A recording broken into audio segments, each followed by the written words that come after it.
આજે ઉત્તર ગુજરાતમાં આવેલું મહેસાણા જિલ્લાનું વડનગરમાં ત્રિદિવસીય શિવ પંચાયત પ્રાણ પ્રતિષ્ઠાના પ્રથમ દિવસે હાડકેશ્વર મંદિરથી શોભાયાત્રા નીકળી હતી। તેમાં શર્મિષ્ઠા તળાવમાંથી જ જળ લઈને નગરમાં યાત્રા કરીને હાડકેશ્વર મંદિર પરત ફરી આ જળને દરેક મૂર્તિને વૈદિક શ્લોક તથા મંત્રોચ્ચાર કરી અને અભિષેક કરવામાં આવશે।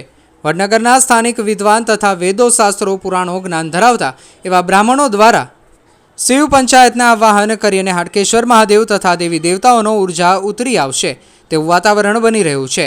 અંતર્મનથી વિદ્વાન બ્રાહ્મણે મંત્રોચ્ચાર તથા વૈદિક શ્લોકોથી અલૌકિક ઉર્જાની અનુભૂતિ થઈ હતી। આ પ્રસંગે નગરજનો તથા પ્રતિષ્ઠા નાગરિકો અનામી અનુભવો અને ત્રિદિવસીય શિવ પંચાયત પ્રાણ પ્રતિષ્ઠા મહોત્સવના પ્રથમ દિવસે આ ધાર્મિક કાર્યક્રમ સફળ બનાવ્યો હતો। રિપોર્ટર જીગર પટેલ સાથે નાગજી ઠાકોર, વડનગર।